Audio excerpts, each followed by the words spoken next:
저처럼 구독과 좋아요 잊지 말고 꼭 눌러주세요. 옛날 옛적 어느 고을에 몰락한 양반댁이 있었습니다. 문과 출신의 댁과 급제자가 있었던 4대 이상의 양반 가문이었지요. 하지만 과한 혼례와 장례, 뇌물 등으로 가산을 탕진하기 시작했습니다. 역관 일에 개입했다가 사기 피해까지 당한 일도 있었지요. 그래서 지금은 아주 초라한 초가집에서 살고 있었습니다. 돛돌은 이미 기울어졌고 기와 위에는 이끼가 눌러앉아 쥐새끼들만 산다고 해도 이상할 것이 없었지요. 하지만 이 집에는 눈에 띄게 곱고 어여쁜 자매가 살고 있었습니다. 언니의 이름은 장서운. 키가 크고 눈매가 깊어 한번 웃으면 고을 아이들조차 입을 다물지 못했습니다. 여동생의 이름은 장소양. 얼굴이 작고 눈이 반짝였습니다. 살갗이 희어 초록 이파리 위에 핀 아침 이슬 같았지요. 두 사람은 모두 고왔지만 어릴 때부터 성격은 확연히 달랐습니다. 언니 서운이는 욕심이 많아서 양보할 줄 몰랐지요. 놀이개를 가지고 동생과 장난을 칠 때도 늘 삐치고 화를 냈답니다. 서운이는 그럴 때마다 부모님 앞에서 응석을 부렸습니다. 동생의 말을 믿고 진짜 서운이라고 지은 것이냐며 떼를 쓰는 것이었지요. 그만큼 두 자매는 자주 싸우면서도 완전히 틀어질 것이 불안해 다시 화해하는 사이였답니다. 그러던 어느 날이었습니다. 먹고 사는 것도 힘든 이 집에 혼담이 들어온 것이었습니다. 그것도 갑부로 알려진 환관애였지요. 어머머. 그럼 우리 이제 먹고 사는 문제 다 해결된 건가요? 경거망동 말거라. 환관에는 이상한 소문이 있어. 무슨 소문이 있다는 거예요? 그 많은 돈을 어디서 벌었는지 아무도 모른다는 것이다. 전란 때 군자금을 우연히 발견했다는 소문도 있고, 몰래 외관과 비밀 거래를 했다는 말도 있어. 완전 흥미로워요, 아버지. 이거사, 무엇이 흥미롭단 말이야? 너는 무섭지도 않느냐? 차라리 죽은 자와 거래를 했다든가, 외딴 산속에서 도깨비에게 방망이를 얻었다는 이야기가 더 재밌을 텐데. 아버지는 고개를 절레절레 저었습니다. 어떻게 저런 녀석이 어미 뱃속에 나왔는고? 그런데 옆에서 듣고 있던 소양이가 조심히 입을 열었습니다. 아버지, 어떻게 돈을 벌었든 우리에게는 그 돈이 필요하지 않습니까? 그야 그렇지만, 소양아, 아무래도 환관에는 마음에 걸린다. 그 집 아들 녀석 얼굴을 본 사람도 별로 없단 말이다. 내가 그래도 양반이지 않느냐? 수소문을 했는데 환관에에 대해 아는 사람들이 별로 없었어. 너무 이상하지 않느냐? 아무렴 어때요, 아버지? 그냥 우리 소양이 보내요. 그래야 땅 하나라도 받지 않겠어요? 너는 좀 가만히 있거라. 아버지, 저는 환관의 아드님에게 시집을 가겠습니다. 소양아, 정말 괜찮겠느냐? 우리 집이 살 방법은 그것밖에 없습니다. 돌아가신 어머니를 볼 면목이 없어 매일 밤에 잠을 못 이뤘답니다. 그러니 아버지, 어서 저를 보내주셔요. 아버지는 그만 두 딸 앞에서 눈물을 흘리고 말았습니다. 그렇게 소양이는 조촐한 혼인을 치르기로 하였습니다.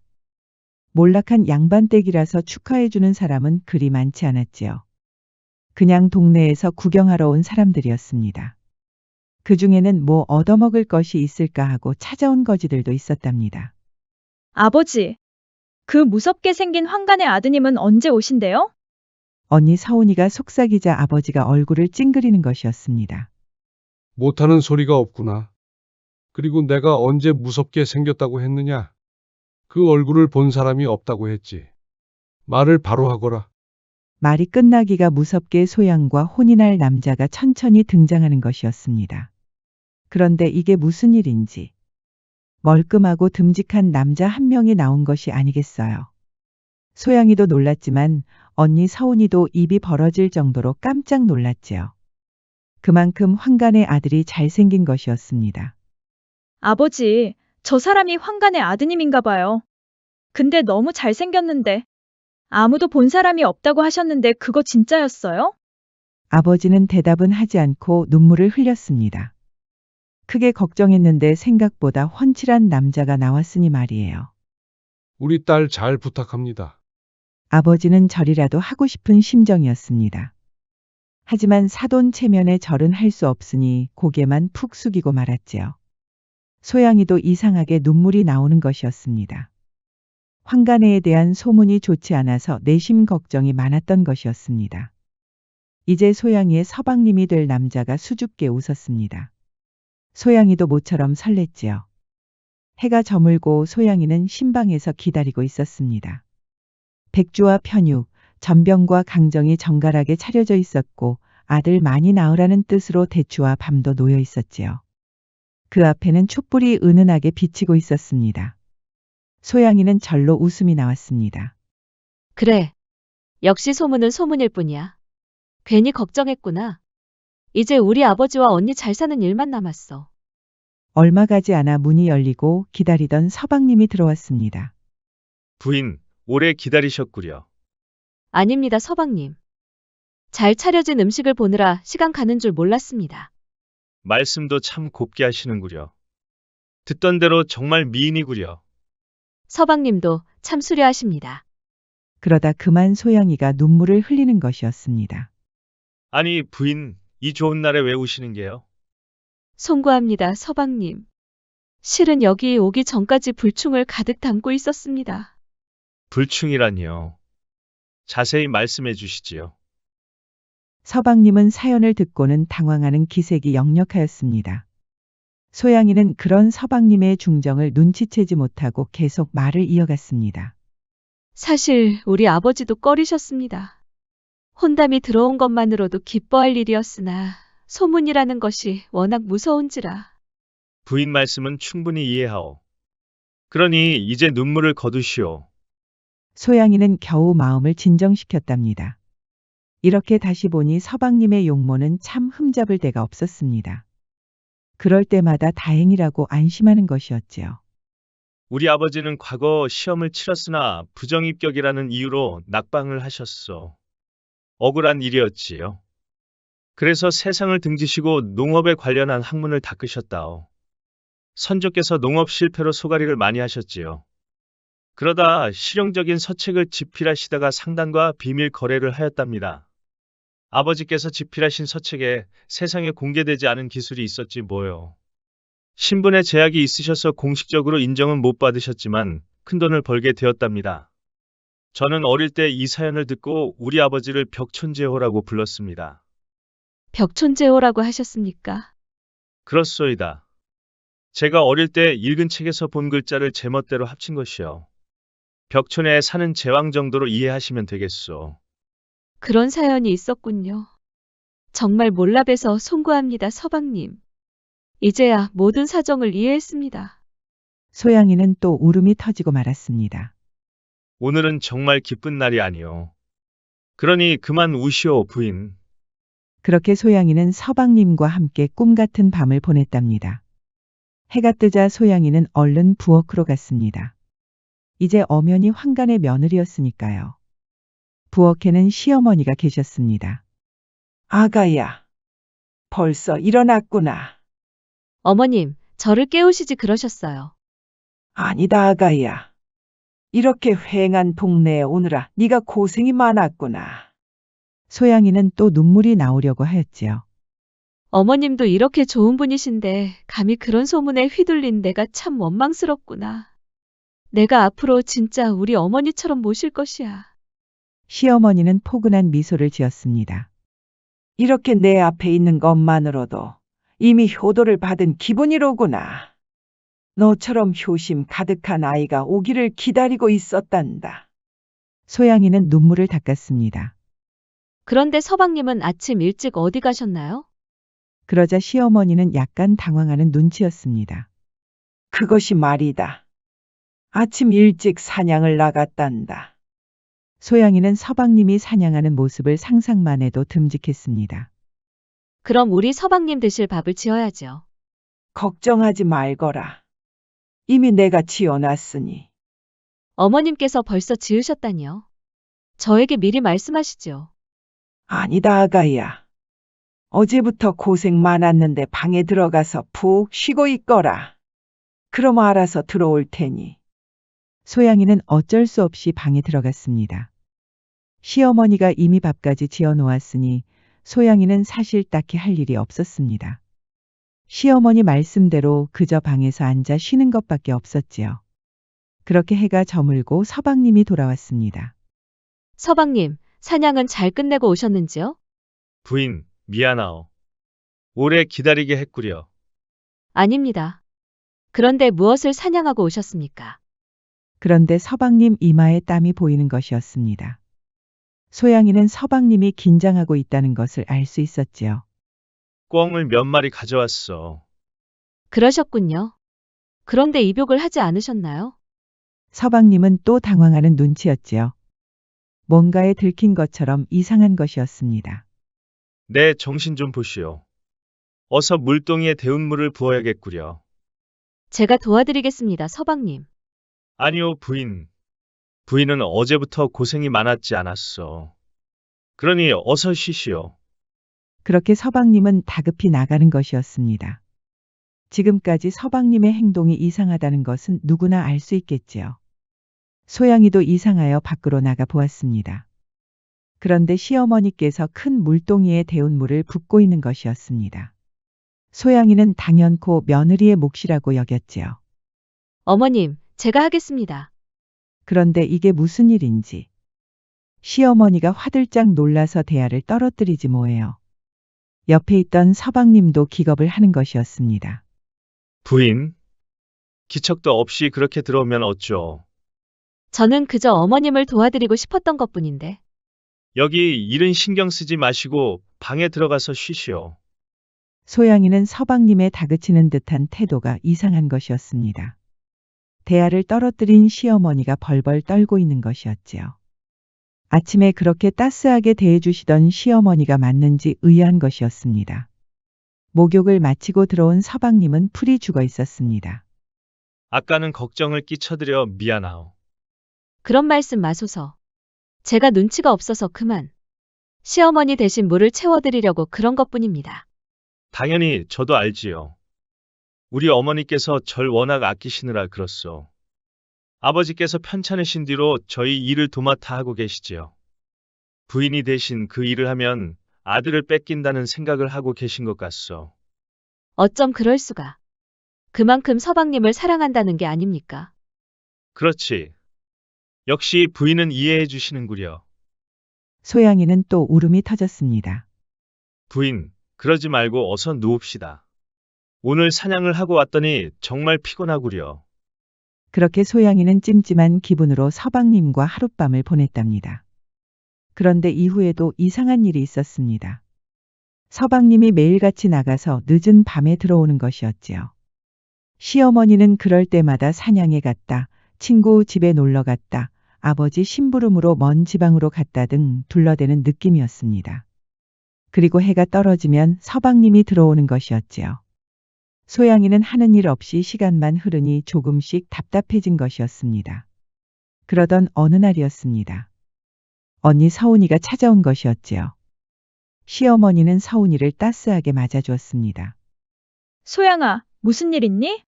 안색이 안 좋아. 그게 말이지. 언니는 아버지하고 잘 지내? 당연히 잘 지내지.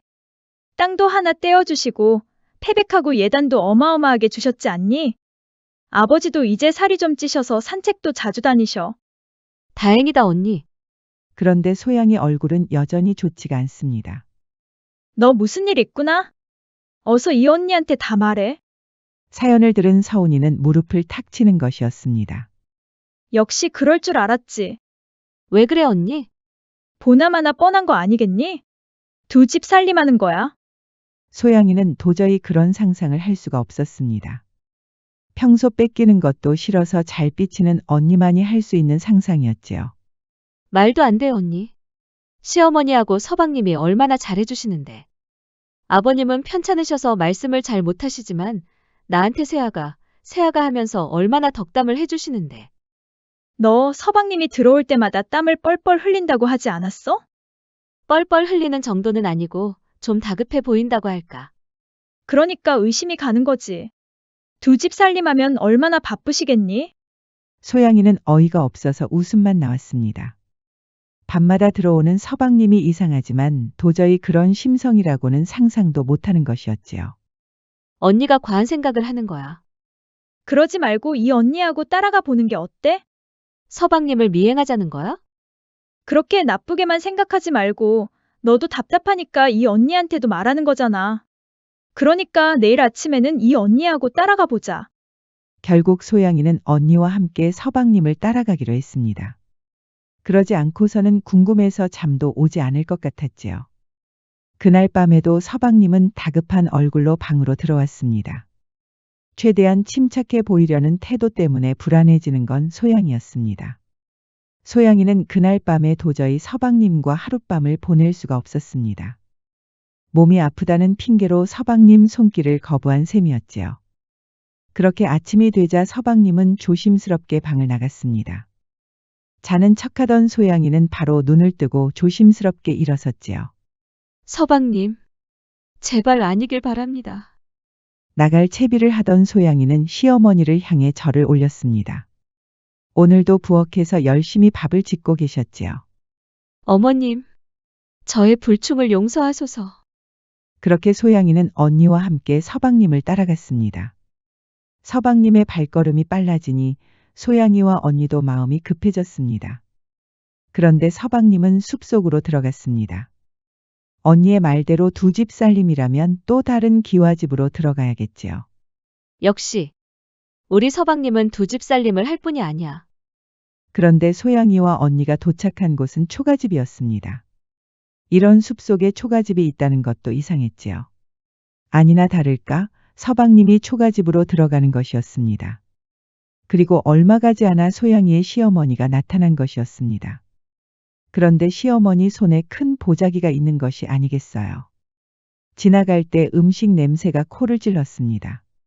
소양이는 직감적으로 보자기 안에 부엌에서 지은 밥과 음식이 있다고 확신했지요. 어머머, 저것 좀 봐. 네 시어머니도 두 집 살림을 한다는 것을 알고 있었어. 그게 무슨 말이야, 언니? 이제야 이해가 된다. 네 서방님은 애초 혼인한 여자가 있었고 너는 첩이었던 거야. 시어머니가 너한테 잘해줬던 건 미안해서 그랬겠지. 네 서방님이 하도 첩을 들여달라고 조르지 않았겠어? 시아버지는 그런 철없는 아들 때문에 드러누웠겠지. 그렇다고 해도 소양이는 도저히 이해할 수가 없었습니다. 어느 누구에게도 볼 수 없는 인자한 미소의 시어머니. 몸이 편찮으신데도 굳이 일어서서 손을 따스하게 잡아주신 시아버지. 그리고 어떻게든 이해를 돕고 사랑해 주려고 하는 서방님. 언니 서운이의 말을 완전히 믿을 수가 없는 이유였지요. 믿지 못하는 눈치구나? 그럼 뭐 어쩔 수 없지. 언니, 뭐 하는 거야? 뭐 하긴, 저 초가집에 들어가서 본처의 면상을 좀 봐야겠다. 감히 내 동생 가슴에 못을 박다니 말이야. 그러지 마, 언니. 그러던 중에 시어머니가 초가집에서 나왔습니다. 얼굴은 너무나 슬퍼 보였지요. 지켜보던 소양이도 눈물이 앞을 가리는 것이었습니다. 어떻게 할 거야? 정말 두 집 살림인지 너도 궁금하잖아. 이렇게 또 집으로 돌아가서 소갈이 할 거야? 나 같으면 벌써 들어갔어. 소양이는 주먹을 꽉 쥐고 언니의 뜻을 따르기로 했습니다. 언니 말대로 이대로 집에 돌아가면 또 잠이 안 올 것은 뻔하니까요. 그렇게 소양이와 언니는 서로 손을 꽉 잡고 초가집으로 들어갔습니다. 시어머니는 이미 보이지 않을 정도로 멀리 떨어져 있었지요. 소양이가 먼저 초가집에 들어가면서 서방님을 불렀습니다. 서방님? 서방님. 근데 이게 무슨 냄새인지. 소양이는 이상한 냄새 때문에 절로 얼굴을 찡그렸습니다. 언니 서운이는 이미 손으로 코를 막고 있었지요. 이거 짐승 냄새 아니야? 그때였습니다. 초가집의 방에는 사람이 잘 때 쓰는 침구가 보이지 않았습니다. 소양이와 언니 서운이의 눈에 가장 먼저 들어온 것은 다름 아닌 돌탑이었습니다. 초가집 방에 돌탑이라니. 이게 대체 무슨 일일까요? 그리고 언니 서운이가 말한 것처럼 야생 짐승에게서 나는 냄새. 그리고 돌탑 앞을 지키던 뭔가의 소양이와 언니가 기겁을 한 것이었습니다. 바로 늑대였지요. 시커먼 늑대가 초가집의 방에 있다니. 그것도 돌탑 앞에 앉아있는 늑대는 대체 무슨 광경일까요? 소양이와 언니는 비명을 지르며 밖으로 도망쳤습니다. 언니는 어릴 때부터 발이 빨라서 도망도 잘 다녔지요. 동생인 소양이를 떨구고 도망친 일도 많았습니다. 이번에도 마찬가지네요. 소양이는 그만 발을 헛디뎌 넘어지고 말았습니다. 언니는 그런 소양이는 신경도 못 쓰고 걸음아 나 살려라 하고 주랭랑을 치는 것이었습니다. 소양이는 언니를 불렀지만 야속하게도 돌아올 리가 없었습니다. 뒤를 돌아보니 그 무서운 늑대가 소양이 앞에 와 있었습니다. 소양이는 너무 무서워서 소리도 지르지 못하였지요. 발은 돌처럼 굳어서 일어서지도 못하는 것이었습니다. 이대로 나는 죽나 보다. 아버지, 어머니, 먼저 떠나는 이 불효자를 용서하소서. 그런데 이게 무슨 일인지 부인, 내 말 들리시오? 소양이는 꿈을 꾸는 것 같았습니다. 이 상황에서 서방님의 목소리가 들린다는 것은 분명히 꿈이겠지요. 순간 소양이는 이게 다 서방님을 의심하다 꾼 악몽이구나 했습니다. 안심하고 눈을 뜨는데 그 늑대가 눈을 동그랗게 뜨고 소양이를 보고 있는 것이 아니겠어요. 부인, 나요. 서방님이요. 소양이는 도저히 믿을 수가 없어 아무 말도 하지 못하고 있었습니다. 늑대는 잠시 망설이더니 한복 한 벌을 보여줬습니다. 서방님이 아침에 입고 나갔던 그 한복이었습니다. 서방님? 그렇소, 부인. 지금까지 말하지 않아서 미안하오. 이게 대체 어떻게 된 일일까요? 사실 서방님의 아버지는 정당하게 돈을 벌었던 것이 아니었답니다. 영구가 힘들던 차의 시골에서 쉬던 시아버지는 산골 농부들과 무녀들, 떠돌이 노인 등의 지식을 빌려서 개발한 것이었지요. 그 사람들은 모두 그 서책과 관련해서 대가라도 얻을 줄 알았답니다. 하지만 시아버지는 철저히 외면하였고 혼자서 모든 돈을 챙겼지요. 거래를 했던 상단에게도 혼자서 모두 개발한 것이라고 거짓말을 한 것이었습니다. 그리하여 산골 농부들과 무녀들, 떠돌이 노인들은 분노하여 무당을 한 명 찾아갔습니다. 무당 역시 시아버지가 괘씸한 것이었지요. 그래서 늑대의 혼이 깃든 저주를 아들에게 내린 것이었습니다. 서방님은 태어날 때는 총명하였지만 사춘기가 되기도 전에 점차 늑대로 변해갔습니다. 서방님의 비밀을 알게 된 머슴과 여종들은 죽거나 먼 타지로 떠났습니다. 시아버지가 손을 쓴 것이었습니다. 그렇게 속을 쓰린 시아버지는 결국 알아놓은 것이었습니다. 서방님은 낮에는 집에 있을 수 없으니 초가집으로 향했습니다. 시어머니는 배가 고픈 아들을 위해 아침부터 일어나서 손수 밥을 지은 것이었습니다. 사연을 들은 소양이는 눈물이 흘렀습니다. 정말 미안하오, 부인. 이렇게 저희 정체를 알게 된 이상 더는 부인과 함께할 수 없겠지요. 무슨 말씀을 그리 하십니까, 서방님? 제가 서방님을 얼마나 사랑했는지 아십니까? 정녕 이대로 저에게 떠나라는 말씀이십니까? 처가에 넘긴 땅과 재산은 모두 가지셔도 됩니다. 부인에게도 넉넉히 재산을 챙겨드릴 터이니 그만 저 같은 놈을 잊으시고 떠나십시오. 그럴 수 없습니다, 서방님. 제가 무슨 수를 쓰더라도 서방님을 돌려놓을 겁니다. 서방님을 돌려놓으려는 시도는 많았답니다. 시어머니가 제사도 지내고 무당도 불러보았지만 소용이 없었지요. 무당이 하는 말로는 그 저주가 깊이 내려앉았다는 것입니다. 소양이도 그날 이후로 수소문을 했지만 소용이 없었습니다. 언니 서운이는 펄쩍 뛸 일이었지요. 소양아, 너 제대로 미쳤구나? 어찌 그런 사람이랑 산다는 거야? 난 상상만 해도 소름이 끼친단 말이야. 그런 말 하지 마, 언니. 얼마나 가련해. 서방님의 잘못도 아닌 일로 그런 저주를 받아야 한다니. 그날 이후로 소양이는 매일 밤에 종이에 소원을 적어서 태워 올렸답니다. 비나이다, 비나이다. 부디 우리 서방님의 저주를 풀어주소서. 소양이는 종이가 잘 타지 않거나 그을음이 흩어지면 바로 무당을 불러서 제의를 베풀었답니다. 아무런 말도 안 해주던 무당도 소양이의 정성에 감동하였답니다. 소양이는 무당이 일러준 대로 문전 앞에서 종이를 석장 태우고 소원을 빌었습니다. 비나이다, 비나이다. 부디 우리 서방님의 저주를 풀어주소서. 그렇게 무리하던 소양이는 땀을 흘리다 쓰러지고 말았습니다. 시어머니도 눈물을 흘리며 소양이를 간호하였지요. 이렇게 심성 착한 며느리가 왔는데 아무래도 이대로 떠나보내야겠구나. 하지만 소양이는 포기하지 않았습니다. 다시 종이에 소원을 적고 태워 올렸습니다. 하늘도 소양이의 정성에 감동했을까요? 연기와 그을음이 갑자기 하늘 위로 휙 하고 올라가는 것이 아니겠어요. 이것은 좋은 징조가 아닌가. 그때였습니다. 태우고 올라간 종이가 거짓말처럼 다시 소양이 앞에 나타난 것이었습니다.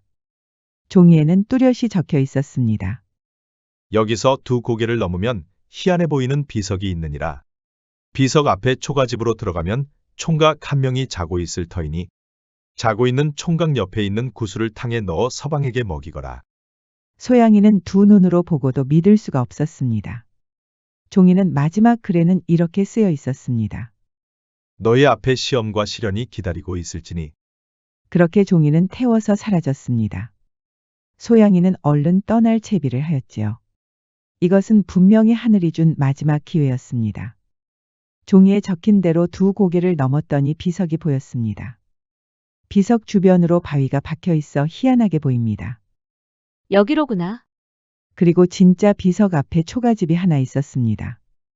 겉으로는 초라하지만 그 주변으로 이상한 기운이 뿜어져 나오는 것 같았지요. 소양이는 천천히 들어갔습니다. 진짜 총각 한 명이 세상 모르고 자고 있는 것이 아니겠어요. 그리고 그 옆에 영롱한 불빛을 내는 구슬이 있었습니다. 이게 대체 뭘까? 너무 아름답구나. 서방님만 아니라면 바로 가져가서 팔고 싶구나. 그럼 많은 돈을 벌겠지. 구슬을 탐낸 소양이는 바로 마음을 고쳐먹었습니다. 아니지 아니야. 이건 서방님에게 먹여야 할 구슬이야. 소양이는 천천히 총각 옆을 지나갔습니다. 그런데 이게 무슨 일인지. 소양이는 하마터면 비명을 지를 뻔했습니다. 거울에 비친 총각의 다리 사이로 꼬리가 보이는 것이었습니다. 설마 구미호? 소양이는 벌벌 떨기 시작했습니다. 늑대로 변한 서방님을 만났을 때처럼 발이 굳고 말았지요. 정신 차려야 해. 서방님이 기다리고 있어. 소양이는 눈을 꼭 감고 천천히 움직였습니다. 이마에서 땀이 줄줄 흐르고 있었고 입안은 벌벌 떠느라 달그락거리는 소리까지 들렸답니다. 소양이는 들킬 것이 두려워 숨을 삼키고 또 삼켰습니다. 그렇게 구슬은 소양이의 손에 들어왔습니다. 구슬을 잠시 지켜본 소양이는 그 영롱한 불빛에 또 한 번 빠져들었습니다.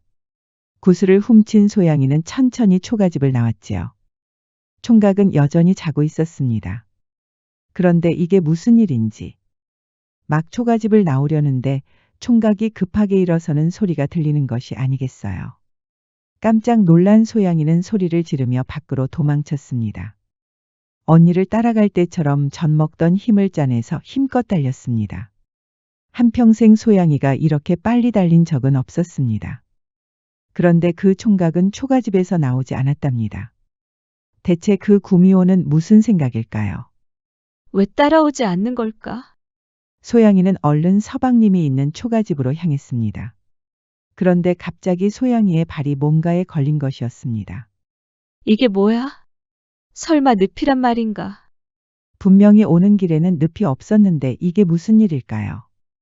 그리고 그 앞에 말로만 듣던 구미호가 나타났습니다. 감히 내 구슬을 훔쳐가다니.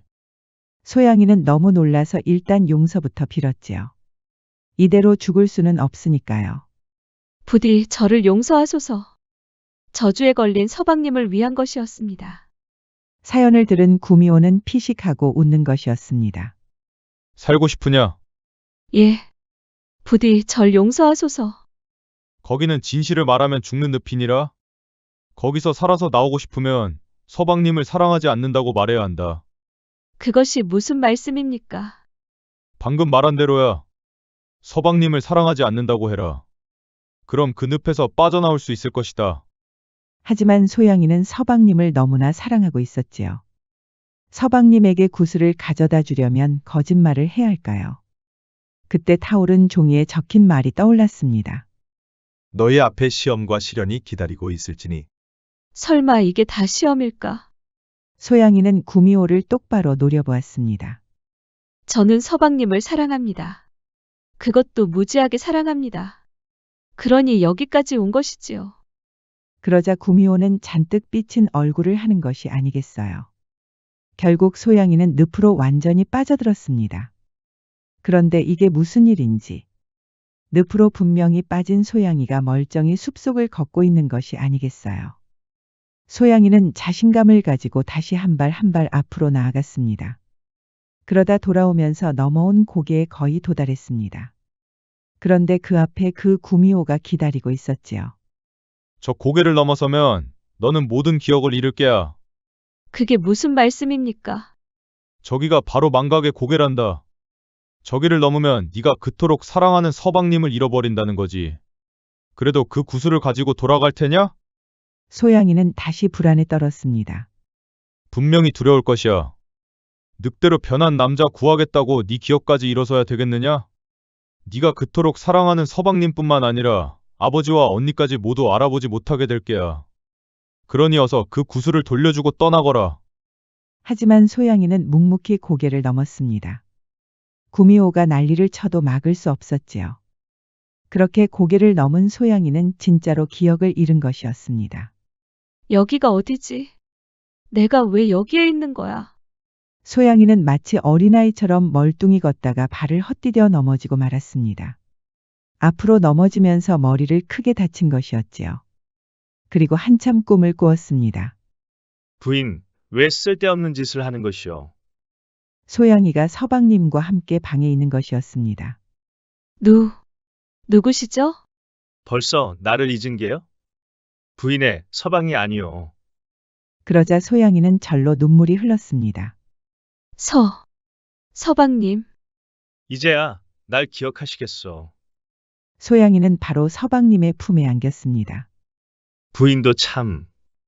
왜 굳이 고생을 사서 하는 게요? 이제 그만하셔도 된다오. 저주가 다 풀렸소. 그것이 사실입니까? 밖을 보시오. 대낮이지 않소. 정말 대낮이었습니다. 환한 대낮에 보는 서방님의 용모는 더 수려하였습니다. 이제 그딴 거 내려놓고 나와 함께 나갑시다. 소양이의 품에는 바로 구미호의 구슬이 있었습니다. 이것을 내려놓으라고요? 그렇소. 나는 이미 저주가 풀렸는데 그딴 것이 뭐가 필요하겠소. 그러니 그만 내려놓고 나하고 나갑시다. 소양이는 서방님이 말한 대로 구슬을 내려놓으려다가 불타는 종이가 떠올랐습니다. 이것이 모두 시험과 시련이었지요. 저는 이 구슬을 꼭 가지고 가야 합니다. 방금 뭐라고 하였소, 부인? 나는 이렇게 저주가 풀렸다니까. 서방님이 갑자기 화를 내니 소양이는 기겁하였답니다. 하지만 놀랍게도 소양이가 있는 곳은 방이 아니라 숲속이었지요. 모든 것이 구미호가 만들어낸 환상이었습니다. 기억을 잃었다가 돌아온 건 소양이의 간절한 사랑 덕분이었습니다. 소양이는 진이 다 빠졌답니다. 그렇게 한 걸음 한 걸음 조금씩 서방님이 있는 집으로 돌아왔답니다. 그러다 결국 쓰러지고 말았지요. 소양이는 깨어나자마자 바로 서방님부터 찾았습니다. 옆에는 시어머니가 눈물을 흘리고 있었지요. 아이고 아가야. 이제야 깨어났구나. 서방님은 제가 가져온 구슬은 어디 있습니까? 소양이는 바로 구슬을 탕에 넣어 끓였지요. 구슬이 탕에 녹는 모습은 보기만 해도 신기하였습니다. 그렇게 탕을 먹은 서방님은 정말 저주가 풀렸습니다. 서방님은 대낮에 밖으로 나가 마음껏 따스한 햇빛을 받았지요. 소양이와 서방님은 다시 성대한 혼인식을 올렸습니다. 시아버지도 소식을 듣고 건강을 되찾으셨지요. 시어머니 역시 소양이의 지극한 사랑에 감격하여 눈물을 흘렸답니다. 혼인식에 정말 많은 사람들이 몰렸습니다. 시아버지는 과거의 잘못을 뉘우치고 모든 보상을 하기로 하였지요. 서책을 집필할 때 도와줬던 산골 농부들과 무녀들, 떠돌이 노인들의 후손들에게도 아낌없이 지원한 것이었습니다. 그날 밤 신방에는 모란처럼 뜨거운 사랑이 피어나고 있었습니다. 이제야 부인을 제대로 안을 수 있겠구려. 서방님. 오늘 밤은 잠시 참아주셔요. 왜 그러는 거요, 부인? 내가 잘못한 것이라도 있어? 그것이 아니라 내일 대낮에 절 안아주셔요. 서방님은 다음날 아침에 따스한 햇빛을 받으며 소영이를 안았답니다. 오고지애라는 말이 있지요. 그 사람을 사랑하면 그의 집 지붕에 있는 까마귀도 사랑스럽게 보인다는 뜻입니다.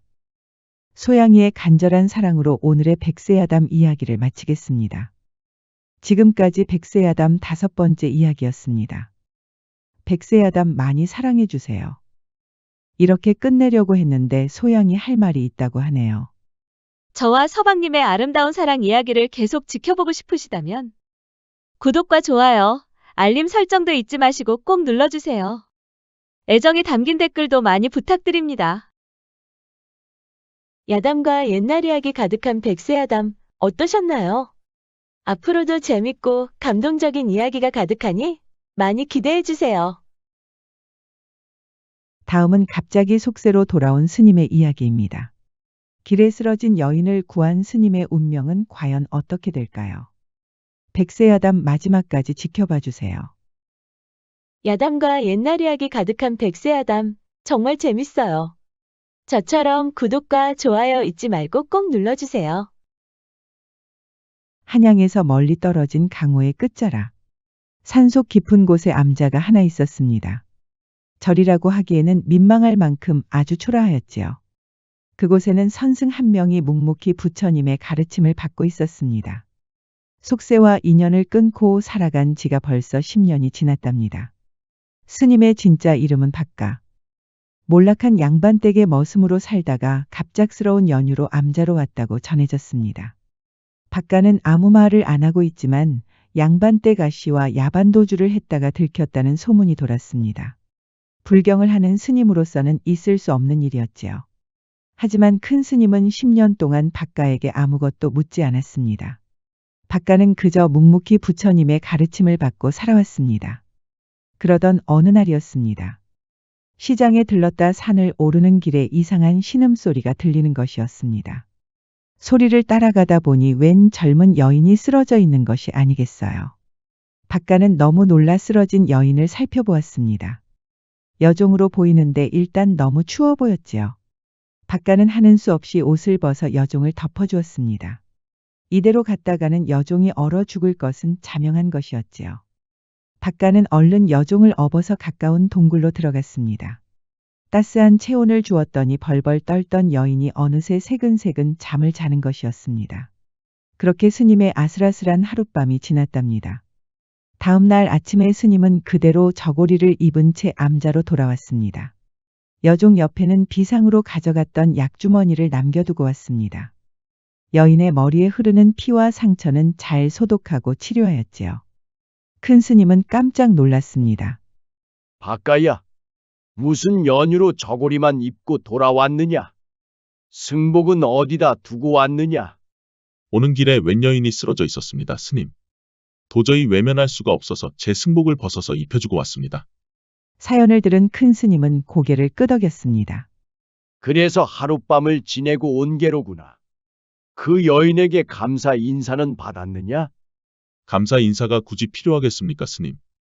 그 여인이 목숨을 구했으면 그것으로 족하지요. 그렇게 박가는 묵묵히 다시 부처님의 가르침을 받았습니다. 그러던 어느 날 멀끔한 차림의 여인이 암자를 찾았습니다.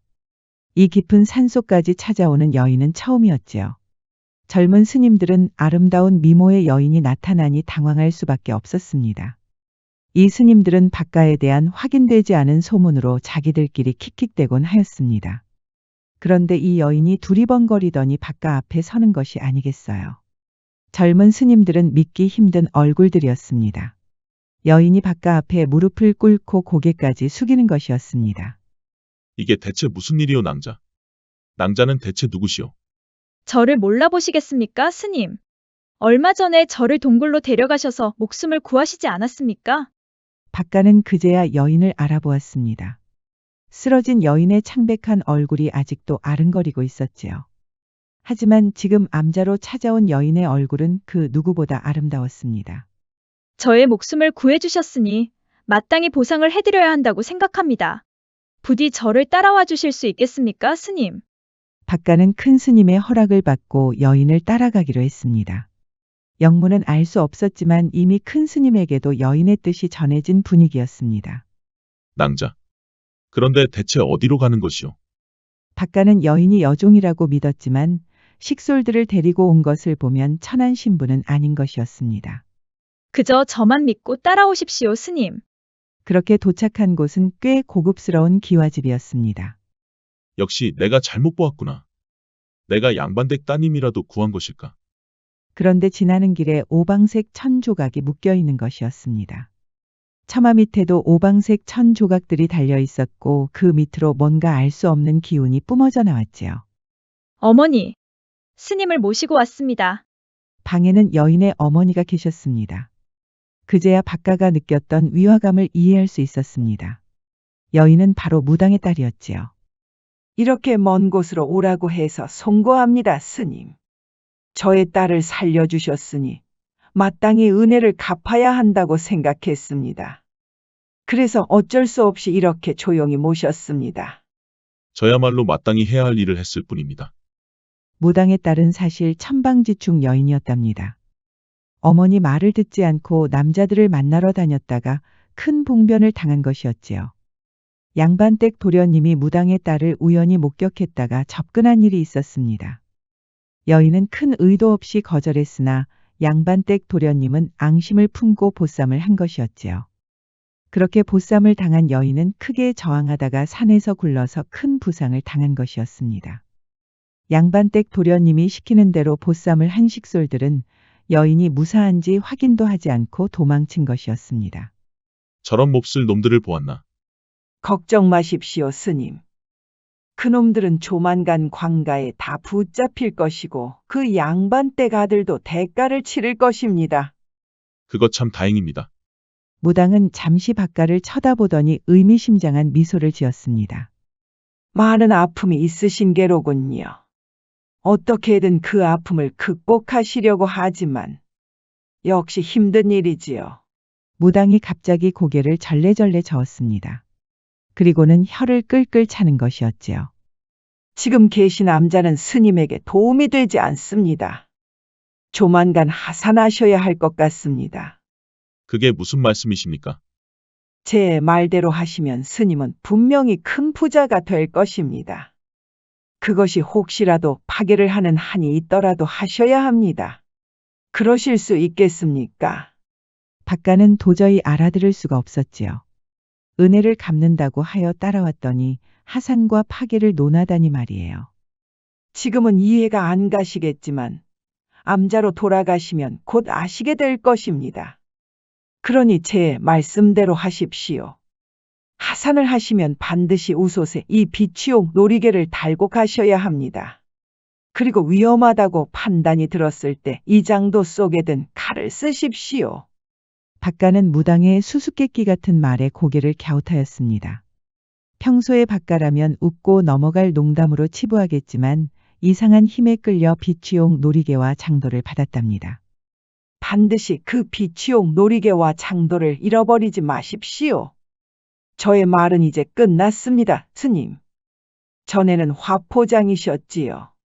박가는 깜짝 놀랐습니다. 어찌 그것을 아십니까? 무당은 또 의미심장한 미소를 지었습니다. 꼭 제 말을 따르십시오. 박가는 귀신에 홀린 얼굴로 암자로 돌아갔습니다.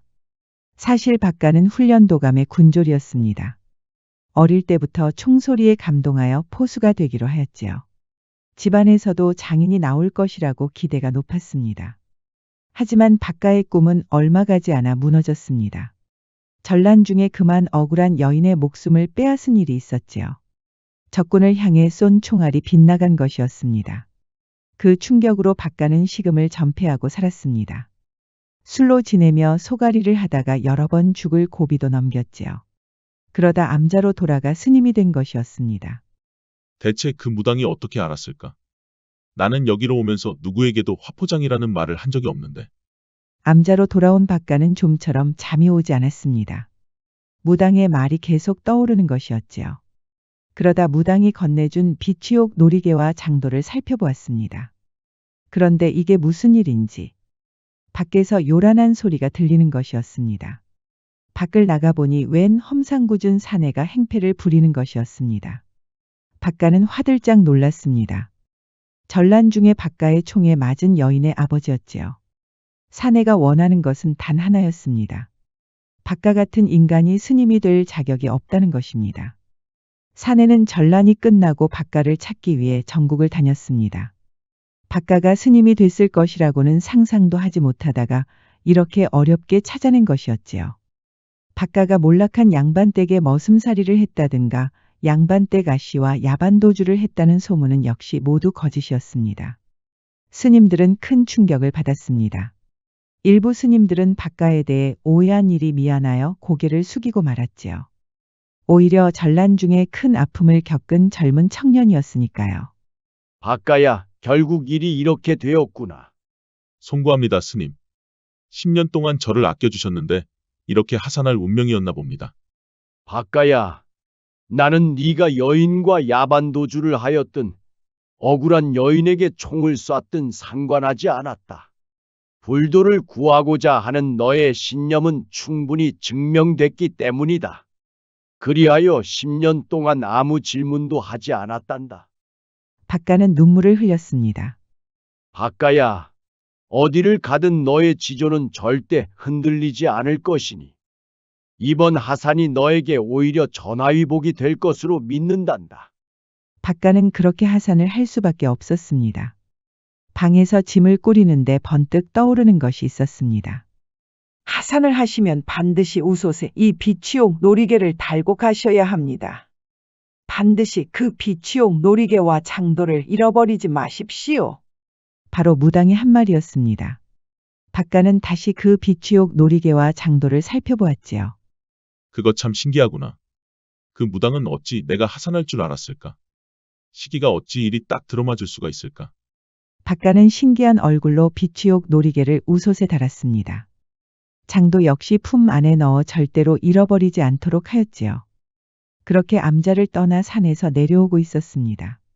10년 만에 속세로 돌아오니 감회가 새로웠지요. 갈 곳이 없던 박가는 마침 허기가 지던 터라 주막에 들렀습니다. 아이고, 이렇게 스님이 내려오신 건 참 오랜만이구려. 무슨 연유로 이 시간에 스님이 이런 주막까지 오셨을까? 박가는 이제 모든 것을 내려놓았지요. 이제 스님도 아니니 편하게 말을 하려고 하는 그때 갑자기 아기의 울음소리가 들리는 것이었습니다. 아이 엄마는 얼른 박가에게 다가오는 것이었습니다. 아이가 병이 들었으니 고통을 멈추게 해달라는 것이었습니다. 박가는 난감하였지요. 이제 스님도 아닌데 염주라도 굴리면 사기꾼으로 오해를 받을 수도 있으니까요. 하지만 아이 엄마가 워낙 간절한 것이었습니다. 그리하여 어쩔 수 없이 염주를 굴렸지요. 아이 엄마는 그제야 안심하고 눈물을 흘렸습니다. 신기하게도 아기가 뚝 울음을 그치는 것이었습니다. 아기가 유독 염주 소리를 좋아하고 있었지요. 아이고, 우리 스님. 바쁜 와중에 이렇게 저희 가슴을 적시는구려. 이리 앉으시오. 내가 인심 써서 고기와 막걸리 그냥 드릴 터이니. 박가는 만류하면서도 고기와 먹거리 앞에서 웃음이 떠나지 않았습니다. 이제 나도 입 하나 더는 사내일 뿐인데. 체념하듯 막걸리를 마시고 있는데 갑자기 험상궂은 사내가 박가 앞에 앉았습니다. 아까 염주 굴리는 것은 잘 보았소, 스님. 보아하니 하산하신 것 같은데 혹시 암자에서 무슨 문제라도 일으켰소? 그것이 왜 궁금하오? 다른 게 아니고 내일 아침이면 중국 사신당과 함께 떠날 예정이라오. 관가에서 하는 말이 마음을 다독여줄 스님이 한 명 필요하다고 하여 말이오. 나는 우두머리 사공이라오. 아까 제대로 보셨소. 저는 이제 스님이 아닙니다. 그러자 사내가 킥킥거리며 웃는 것이었습니다. 어차피 누가 날짜 정해준 것도 아닌데 사신단 여정이 끝나고 났을 때 하산해도 되잖소. 그런다고 부처님이 따라와서 혼을 낼 것도 아닌데. 박가는 또 난감하였지요. 사실 이대로 갈 곳이 없어서 머슴살이라도 해야 하나 고민하던 참이었습니다. 돈이 필요하지 않소. 지금 우리도 스님을 빨리 찾아야 해서 골치라오. 그러지 말고 내일 우리랑 함께 가십시다. 다녀오면 돈 두둑하게 챙겨드릴 테니. 그때 주모가 은근슬쩍 오더니 허리로 박가의 몸을 툭 치는 것이 아니겠어요. 내가 다 엿들었구먼. 이제 스님도 아니신데 저하고 여기서 장사하시는 게 어떻겠소? 보아하니 아주 몸집이 좋으시구먼. 그러자 사내가 개걸스럽게 웃는 것이었습니다. 주모한테 안 됐지만 이 사내는 내가 먼저 데려가기로 했소. 사내는 희죽거리며 박가에게 이렇게 속삭였습니다. 여기 동행하려고 별의별 사람들이 온다오. 짐꾼 노릇이라도 하려고 난리란 말이오. 이만한 행운은 없으니 내일 배에 올라타시오. 그리하여 박가는 어쩔 수 없이 사신단과 함께 배에 올라탔습니다. 지방 수령이 잔치를 벌이며 사신단을 반갑게 맞이하는 것이었습니다. 일부 수행원들은 중국에서 큰돈을 만질 요량으로 가지고 가는 짐이 많았습니다. 가벼운 바랑 하나 가져가는 박가는 위화감을 느꼈답니다.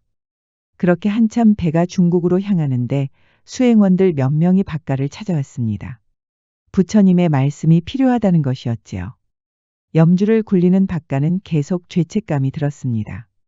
중국을 다녀온 이후에 스님을 그만두면 된다고 하지만 양심이 찔리는 것은 어쩔 수가 없었지요. 그런데 수행원들 뒤로 식솔들이 수군거리기 시작했습니다. 박가는 갑자기 심장이 내려앉은 것처럼 철렁하였습니다. 혹시라도 이들 중에 박가가 하산했다는 것을 알고 있는 사람이 있었을까요? 결국 우려했던 일이 터졌습니다. 웬 사내 한 명이 다가와서 이렇게 말하는 것이었습니다. 혹시 이 스님은 하산하신 분 아니신가? 전에 사내가 행패를 부려서 하산했다는 스님이 계셨다고 했는데. 박가에게 위로를 받은 수행원들은 발끈하였습니다. 박가가 하산했다고 하면 사기당한 것이나 마찬가지였으니까요. 그러다가 그만 싸움이 일어났습니다. 박가를 의심하는 사람들과 모함하지 말라는 사람들 사이에서 충돌이 일어난 것이었지요. 이제 그만들 하시지요. 저는 하산한 것이 맞습니다. 순간 배의 분위기는 싸늘해졌습니다. 다들 박가를 노려보고 있었지요. 그리고 이런 소리가 들렸습니다. 중놈이 하산을 했으면 그것도 업보가 아니던가. 그때부터 사람들은 박가를 못마땅히 여기는 것이었습니다. 스님이 아니라고 하니 더는 위로를 받을 필요도 없는 것이었지요. 주위에서 아픈 사람이 나오면 그것이 박가의 탓이라는 말도 돌았습니다. 박가는 새삼 각박한 세상이 원망스러웠답니다. 그러던 어느 날이었습니다. 갑자기 파도가 거세지더니 비바람이 오기 시작했습니다. 그리고 우려한 대로 무서운 폭풍을 만난 것이었습니다. 그러다 우두머리 사공이 이런 말을 하는 것이었습니다. 우리들 가운데 필시 불길한 사람이 있는 것이 분명합니다. 이런 위험이 닥치면 위아래를 막론하고 입은 옷을 벗어서 그게 누군지 가려내야 합니다. 모두 웃옷 한 가지씩 벗어서 바닷속에 던지시지요. 정상인이라면 당연히 옷이 바다 위에 뜰 것이고 불길한 사람이라면 옷이 가라앉을 것입니다. 사람들은 어이가 없었습니다. 가벼운 옷이 물 위에 뜨는 건 너무나 당연한 이치니까요. 박가는 우두머리 사공의 말대로 웃옷을 벗었습니다.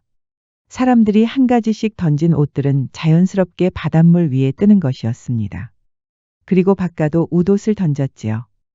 그때 박가는 아차하였습니다. 웃옷에 걸어둔 비취옥 놀이개가 뒤늦게 생각이 난 것이었습니다.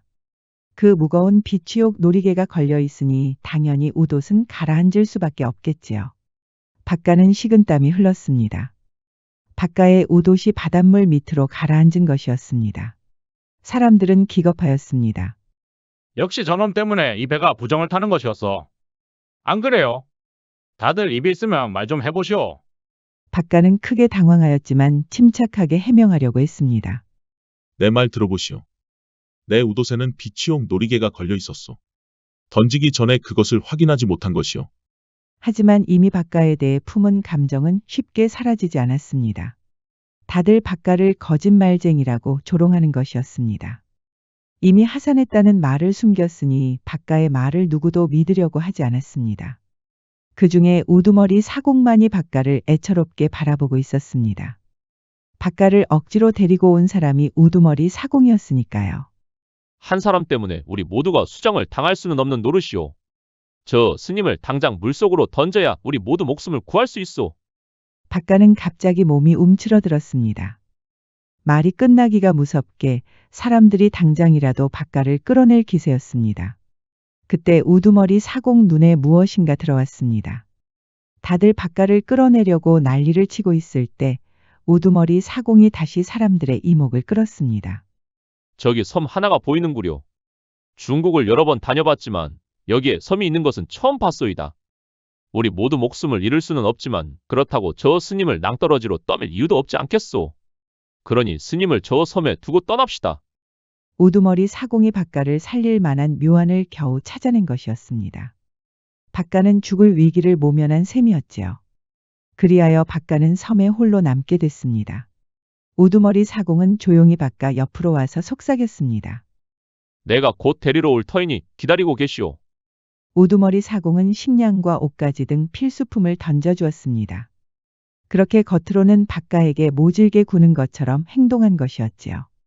박가는 안심하는 사람들의 표정이 너무나 야속한 것이었습니다. 그렇게 박가는 조개와 소라를 줍고 개구리나 메뚜기를 잡아서 허기를 채웠습니다. 이 외딴 섬에서 송장 신세를 질 것이라고는 상상도 못하였지요.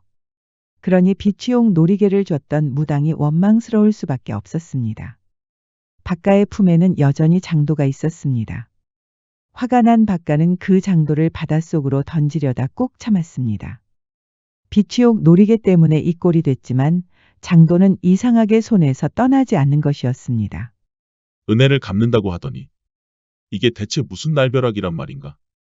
설마 그 무당이 날 죽이려고 작정이라도 한 것인가? 그래도 그렇지. 나를 구해줬는데 어찌 이런 짓을 한단 말인가? 일주일이 지나고 박가도 어느새 이 외딴 섬에서 적응을 마칠 때였습니다. 주변에 있는 돌을 모아서 바람막이를 만들고 마른 풀과 짚을 이용해 움막을 지어 자고 있었답니다. 해가 떨어지면 외딴 섬이 너무나 고요하여 더 긴장이 됐습니다. 특히 밤만 되면 뭔가 쿵쿵거리는 소리가 들려서 너무 무서운 것이었습니다. 그런데 갑자기 이게 무슨 소리인지 저벅저벅 누군가 다가오고 있었습니다. 박가는 제발 이게 꿈이길 빌었습니다. 일주일 동안 지내면서 사람의 기척은 전혀 느끼지 못했으니까요. 게다가 이런 섬에 누군가 살고 있다는 것은 말이 안 되는 것이었습니다. 그런데 이게 대체 무슨 소리인지 박가는 벌벌 떨면서 눈을 떴습니다. 그리고는 품 안에 있던 장도를 꺼냈지요. 그나마 다행히 박가에게 가진 무기라고는 장도밖에 없었습니다. 박가는 움막 밖으로 나와 조심히 고개를 내밀었답니다. 그런데 이게 무슨 일인지 박가 앞에 웬 여인이 있는 것이 아니겠어요. 이런 외딴 섬에 사람이 있다는 것도 놀라운데 그것도 대단한 미모의 여인이 있는 것이었습니다. 여인의 이름은 단심. 아버지가 억울하게 영모에 연루되어 멸문당한 집안의 딸이었습니다. 단심과 두 자매만이 살아남아서 이 섬에 들어왔지요.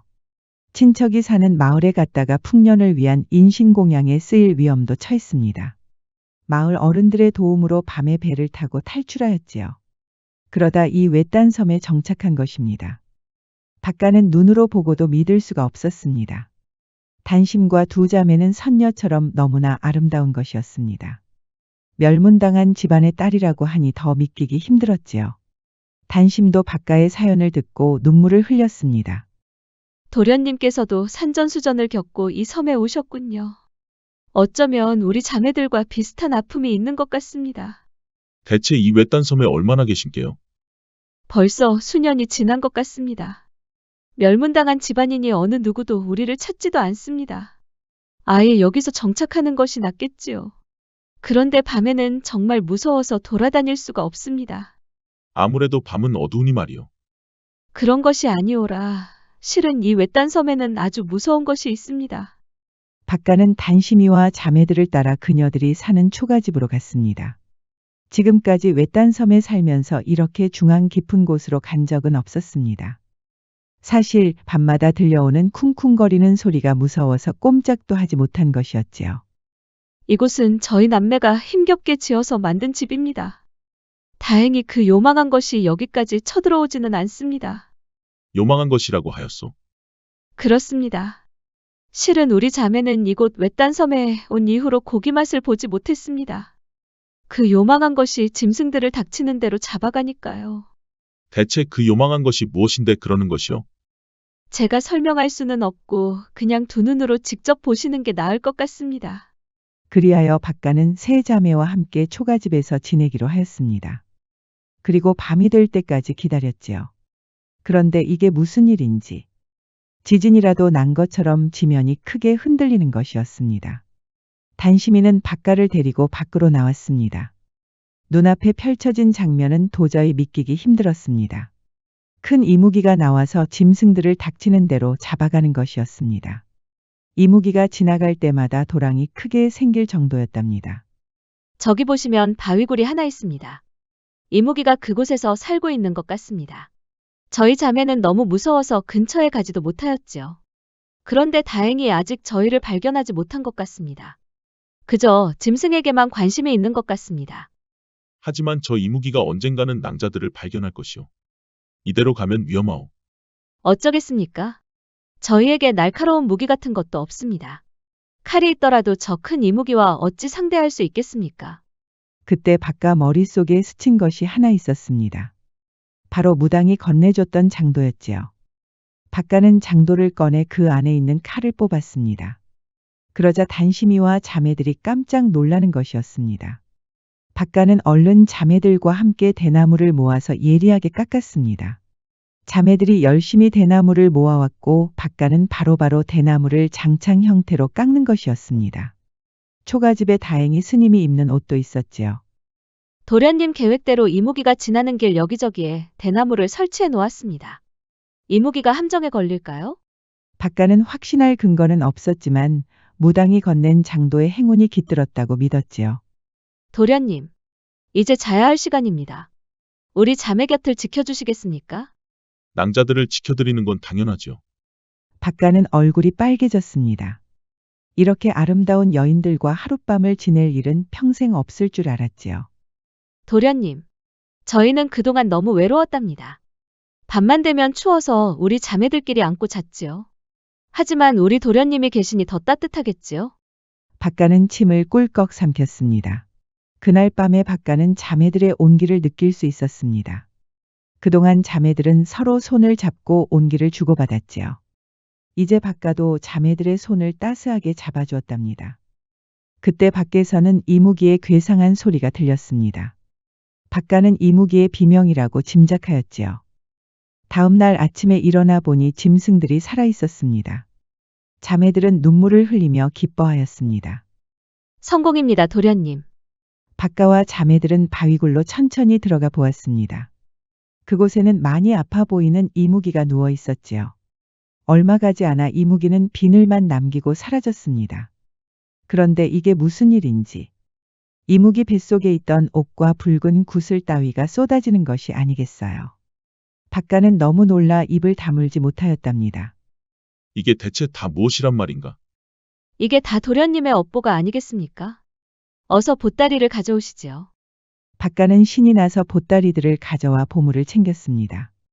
그렇게 대여섯 포대를 만들었습니다. 도련님, 아마도 이런 날을 위해서 준비한 게 아닐런지요. 사실 자매들은 수년 동안 나무를 모아서 돛담배를 만들었습니다. 저희가 지식이 부족하여 여기까지입니다. 나머지는 도련님이 완성하시지요. 그럼 낭자들도 떠나시는 겁니까? 단시민은 수줍게 미소를 지으며 고개를 끄덕였습니다. 그날 이후로 박가는 열심히 돛담배를 마무리 지었습니다. 그동안 자매들은 짐승들을 잡아서 저녁 밥상에 고기를 올려놓았지요. 밤이 되면 다시 자매들이 박가 품에 안기는 것이었습니다. 안 그래도 추운 겨울이었기 때문에 체온을 주고받는 일은 정말 중요하였지요. 드디어 돛담배가 완성이 되었습니다. 박가와 자매들은 돛담배를 타고 출발하였지요. 그렇게 다시 조선 땅을 밟았답니다. 도련님, 드디어 조선 땅으로 돌아왔군요. 이게 다 낭자들 덕분이요. 낭자들 덕분에 내가 이렇게 살아 돌아올 수 있었어. 무슨 말씀이셔요? 이게 다 도련님의 업보랍니다. 그때였습니다. 저 멀리서 누군가 박가를 부르며 뛰어오는 것이었습니다. 바로 우두머리 사공이었지요. 이보시오 파괴승 양반. 어떻게 여기를 돌아오신 게요? 그보다 어찌 나를 찾으러 오지 않은 게요. 나와 분명히 약속하지 않았어. 말도 마시오. 파괴승 양반 찾으려고 아무리 돌아다녀도 그 섬이 보이지 않았단 말이오. 박가는 웃음만 나왔습니다. 나를 섬에 두고 떠났으면서 그것이 지금 변명이 된다고 생각하시오. 그냥 무서워서 도망쳤다고 하면 될 것을. 하지만 우두머리 사공은 펄쩍펄쩍 뛰는 것이었습니다. 정말이라니까. 정말 미치겠네. 내가 분명히 파괴승 양반 구하려고 배를 띄웠다니까. 그런데 섬이 진짜 안 보였다 이 말이오. 우두머리 사공은 함께 배에 탔던 사람들까지 부르려고 했습니다. 걱정 마시오 사공 양반. 어찌되었든 난 이렇게 돌아오지 않았소. 저기 낭자들 아니었으면 내가 죽을 뻔하였소. 인사하시오. 그런데 이게 무슨 일인지. 뒤를 돌아보니 함께 왔던 단심이 자매들이 보이지 않는 것이었습니다. 돛단배는 멀쩡히 있는데 자매는 없는 것이었지요. 박가는 단심이와 자매들을 찾았지만 도통 보이지 않는 것이었습니다. 그 주변을 뛰어다니며 샅샅이 뒤져도 소용이 없었습니다. 단심이와 자매들이 연기처럼 사라진 것이었습니다. 이상한 일은 또 있었습니다. 박가가 이상하여 조정을 통해 알아보았더니 단심이라는 이름을 가진 여인은 없다는 것이었습니다.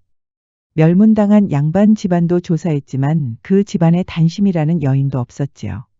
내가 설마 꿈을 꾼 것인가? 박가는 너무 이상하여 우두머리 사공과 함께 다시 배를 탔습니다. 정말 우두머리 사공의 말대로 섬은 없었습니다. 이건 정말 귀신이 고칼 노르다니요.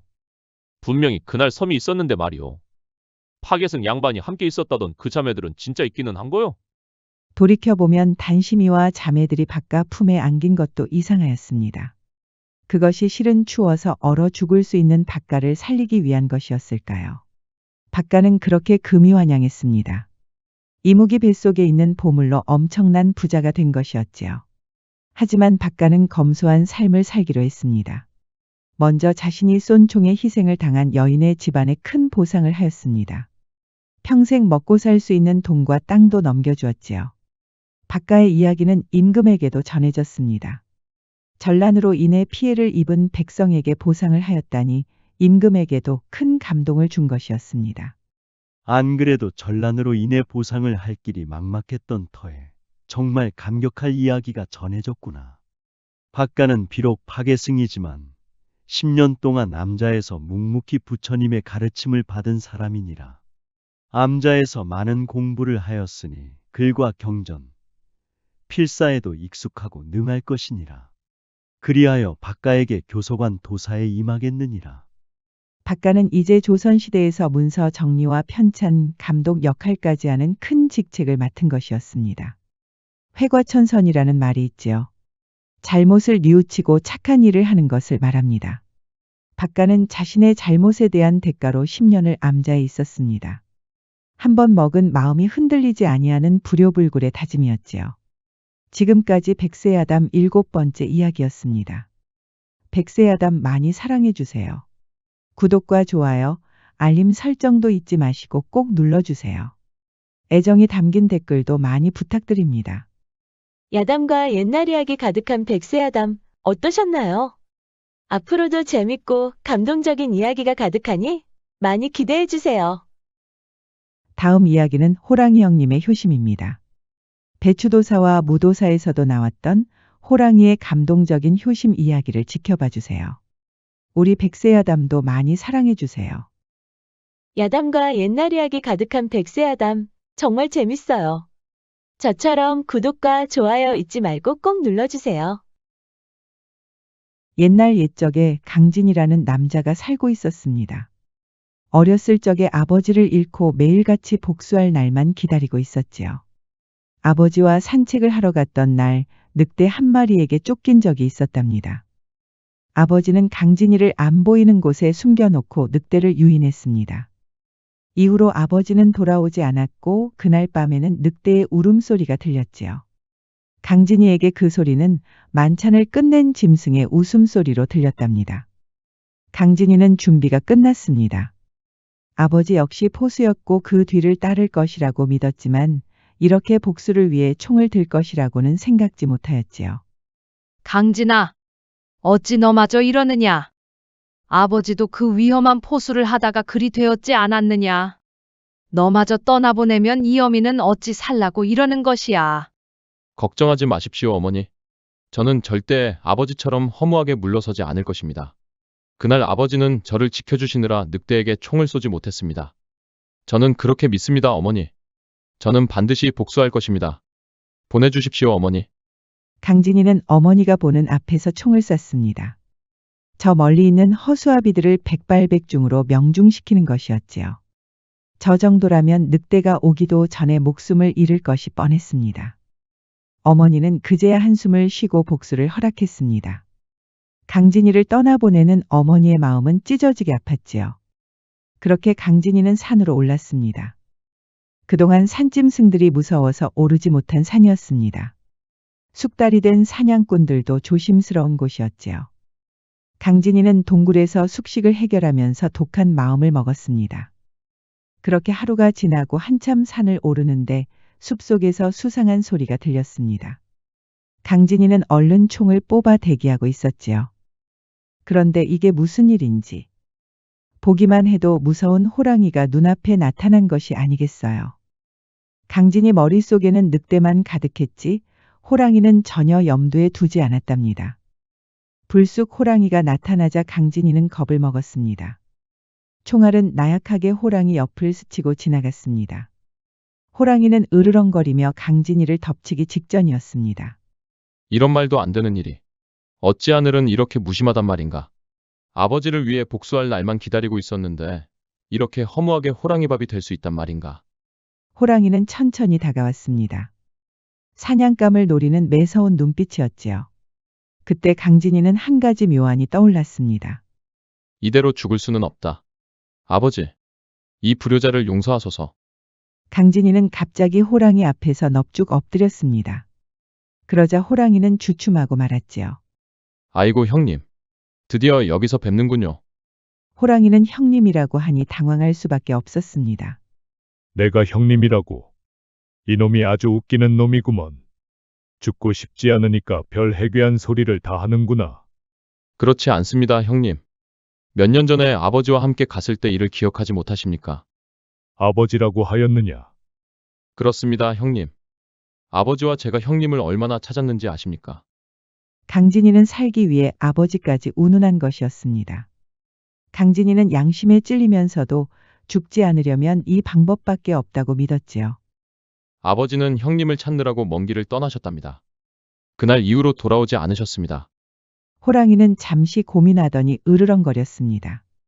거짓말하지 마라 이놈아. 멀쩡한 호랑이를 사람으로 만들려고 하네 이놈이. 형님의 성함이 왕진이가 아닙니까? 잊으셨습니까?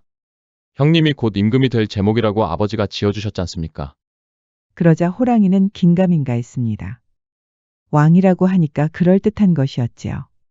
스스로를 언제나 동물의 왕이라고 생각하고 있었으니까요. 호랑이가 가는 곳이면 어떤 짐승이든 꼼짝도 못하니 말이에요. 생각해보니까 나는 태어날 때부터 왕이었지. 그게 혹시 왕진이라는 이름 때문인가? 그러자 강진이는 속으로 웃음을 참았습니다. 제발 그렇게 생각해다오. 내가 복수를 끝내려면 반드시 살아야 한다.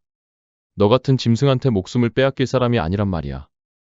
호랑이는 잠시 고민하더니 강진이에게 다가왔습니다. 강진이는 순간 흠칫하였지요. 거짓말이라는 것을 눈치챘을까요? 그런데 이게 무슨 일인지. 호랑이가 강진이의 어깨를 두드려주는 것이 아니겠어요. 너의 이름은 무엇이냐? 저는 강진이라고 합니다, 형님. 어머니께서도 형님을 꼭 보고 싶어 하실 겁니다. 그럼 내가 정말 왕년의 사람이었단 말인가? 어머니는 건강하신가? 아직 정정하십니다, 형님. 형님이 언제가 됐든 돌아오실 것이라고 믿고 있으니까요. 그러니 어서 저와 함께 가시지요, 형님. 그러자 호랑이는 풀이 죽었습니다. 이 몸으로 가면 어머니가 얼마나 놀라시겠느냐? 그러지 말고 네가 잘 말씀드리거라. 그런데 호랑이는 강진이의 총에 눈길이 갔습니다. 강진이는 또 잔뜩 긴장하고 말았지요. 그 총은 왜 가지고 다니는 것이냐? 실은 아버지에 대한 복수 때문입니다. 복수라니. 그건 또 무슨 말이냐? 강진이는 호랑이 얘기를 깃들어서 거짓말을 했습니다. 아버지가 호랑이 형님을 찾다가 늑대와 만났다는 것이었지요. 늑대 때문에 아버지가 돌아가셨다고 하니 호랑이도 분노하는 것이었습니다.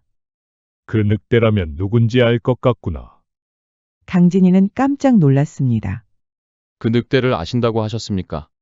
강진아, 너의 마음은 충분히 이해하지만 그 늑대는 조심해야 한다. 내가 알아서 처리할 테니 너는 집으로 돌아가거라. 하지만 강진이는 이대로 돌아갈 수가 없었습니다. 지금까지 복수의 날만 기다리고 있었으니 말이에요. 그렇지만 호랑이 앞에서 살아남으려면 돌아갈 수밖에 없었습니다. 호랑이는 돌아가는 강진이에게 손까지 흔들었습니다. 어머니 잘 보살펴드리거라.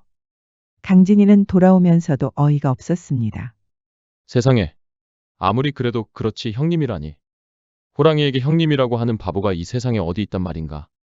어디 부끄러워서 누구에게도 털어놓을 수도 없겠구나. 어머니는 집으로 무사히 돌아온 강진이가 반가워 눈물을 흘렸답니다. 강진이는 호랑이 얘기를 절대로 할 수가 없었지요. 그런데 다음 날 아침에 놀라운 일이 생겼습니다. 강진이 집 앞에 멧돼지와 토끼가 쓰러져 있는 것이 아니겠어요. 강진이가 살펴보니 짐승이 문자국이 있었습니다. 설마 이것은 그 호랑이가 물어준 것인가? 아니야.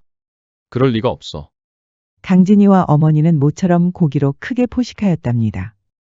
어머니가 최근에 몸이 허약하셨는데 고기를 드시면서 기력도 많이 되찾을 수 있었지요. 해가 떨어지자 강진이는 자는 척하고 밖을 내다보았습니다. 역시 그 호랑이가 멧돼지와 토끼를 물어다 놓는 것이었습니다. 설마 했는데. 저 호랑이가 설마 효도를 하고 싶은 건가? 강진이는 고기로 배를 채우고 다시 길을 떠났습니다. 이번에는 다른 길로 산에 올랐지요. 아버지와 함께 올랐던 곳으로 가는 길은 여러 갈래가 있었으니까요. 그렇게 한참을 올라가는데 고즈넉한 암자가 보이는 것이었습니다. 마침 목이 말랐던 강진이는 물을 얻어 마시려고 하였지요. 그러다 웬 노승과 어깨를 부딪힌 것이었습니다. 결례를 용서하십시오, 스님. 지나가는 나그네인데 물을 좀 얻어 마실 수 있겠습니까? 그런데 노승이 무척 긴장하는 것이었습니다. 강진이는 총 때문에 노승이 겁을 먹은 줄 알았습니다. 용서하십시오, 스님. 저는 위험한 사람이 아닙니다. 그저 늑대를 잡으려고 온 것입니다. 늑대라고 하였소. 그렇습니다. 저의 아버지를 해친 늑대입니다. 복수를 하려고 합니다. 그러자 노승은 귀신이라도 만난 것처럼 얼굴이 창백한 것이었습니다. 노승을 따라 암자의 방에 들어가니 동자승들이 있었습니다. 동자승들도 겁을 먹고 있었지요. 스님, 무슨 사연이라도 있는 겁니까? 실은 이 근처에 늑대가 출몰하고 있다오. 늑대라고 하셨습니까? 어떻게 생긴 놈입니까? 혹시 얼굴에 흉터가 있습니까? 그러자 스님은 기겁을 하는 것이었습니다. 그렇소. 그 늑대의 얼굴에 흉터가 있어. 자네는 그 늑대를 얻지 않은가? 노승은 사연을 듣더니 한숨을 푹 쉬는 것이었습니다. 심정은 이해하네만 아서는 것이 좋을 것 같네. 왜 그러십니까, 스님? 사실 그 늑대는 보통 짐승이 아니라네. 정확히 무슨 연유인지 모르겠으나 죽지 않는다는 소문이 있다네. 죽지 않는다니요. 좀 더 자세히 말씀해 주시지요. 이미 돌아가신 선사께서 말씀하시길 100년 묵은 늑대라는 말도 있다네. 그러니 우리와 같은 인간이 뭘 할 수 있겠는가? 그 늑대를 잡겠다는 사냥꾼들이 있었지만 다들 실패했지. 얼마 전에 산적들이 늑대를 잡아서 돈을 번다고 했는데 다들 목숨을 잃었다네. 강진이는 갑자기 기운이 빠지는 것이었습니다. 그 흉악한 산적들도 실패했다면 강진이의 총도 소용이 없을 것 같았지요. 게다가 그 늑대는 매년 혼인을 앞둔 여인을 잡아가는 짓을 한다네. 바로 이 아랫동네에 사는 아란이라는 여인이라네. 지금도 무서워서 어머니 손만 잡고 방에서 나오려고 하지 않아. 좌절한 강진이는 순간 분노하였습니다. 그것은 말도 안 됩니다. 어찌 그런 사실을 알고도 방치할 수가 있습니까? 절대로 용서할 수가 없습니다. 제가 죽는 한이 있어도 이 총으로 맞서고야 말겠습니다. 그러자 노승의 얼굴에 화색이 도는 것이었습니다.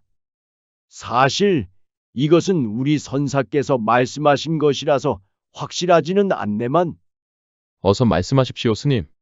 선사께서 말씀하셔서 전해지기를 금강경을 외워서 말하면 그 늑대가 힘을 못 쓴다고 했다네. 그게 가능한 일입니까? 본래 금강경은 우주의 진리를 전하는 경전으로 늑대와 같은 사악한 음기를 정화하는 힘이 있다네. 경전을 외우면 호법신이 보호해준다는 말은 내가 어릴 때부터 많이 들었지. 그럼 해보면 되는 일 아닙니까? 자네도 알다시피 나는 이미 나이가 들었고 눈도 흐릿해서 그럴 힘이 없네. 금강경은 반드시 글자 하나도 틀리지 말고 외워야 한다네. 단 한 자라도 틀리면 본인뿐만 아니라 소중한 사람을 잃게 된다는 말이 있다네. 소중한 사람을 잃는다면? 이미 금강경을 외우려고 한 스님이 한 분 계셨네. 외우는 것을 실패해서 본인뿐만 아니라 남몰래 정을 통한 여인도 목숨을 잃었지. 물론 그것을 금강경 때문이라고 확신할 수는 없지만 말이야. 그럼 이렇게 손 놓고 늑대가 여인을 잡아가길 기다리시는 겁니까? 내가 고개를 들 수가 없네만 지금은 그 누구도 금강경에 손을 댈 사람이 없다네. 강진이는 잠시의 고민도 없이 결정했습니다. 스님, 그 금강경은 제가 외우겠습니다. 그렇게 강진이는 용기를 내어 금강경을 외우기 시작했습니다. 늑대에게 복수할 기회라고 여기고 하루 종일 집중한 것이었지요. 하지만 그 많은 금강경을 외우는 것은 거의 불가능했습니다. 아무리 심지가 강한 강진이도 지칠 수밖에 없었지요. 그때 뒤에서 몰래 지켜보던 동자승들이 나섰습니다. 사실 저희들도 금강경을 열심히 외웠습니다. 그것이 사실입니까, 동자스님? 동자승들은 부끄러운지 얼굴이 빨개지는 것이었습니다. 어디 한번 시험해 보십시오. 상대께서는 어디까지 외우셨습니까? 다행히 강진이가 외우지 못한 구간은 동자승들이 외우고 있었습니다. 동자승들도 서로 나눠서 금강경을 외우고 있었지요. 그 늑대를 계속 지켜볼 수는 없지 않겠습니까? 큰 스님께서는 어림도 없다고 하셨지만 포기할 수는 없었습니다. 강진이는 사뭇 동자승들이 대견한 것이었습니다. 그리하여 강진이가 차마 외우지 못한 구간은 동자승들이 맡기로 하였지요. 금강경을 많이 외우면 외울수록 늑대의 힘을 빼놓을 시간도 많이 벌 것입니다. 이 정도라면 충분히 늑대를 제압할 시간이 되겠지요. 동자승들께서 외우실 때 제가 이 총으로 늑대를 무너뜨리겠습니다. 동자승들은 상상만 해도 신이 나는 것이었습니다. 그 순간을 우리도 구경하고 싶지만 어쩌겠어요. 우리가 외우고 있어야지.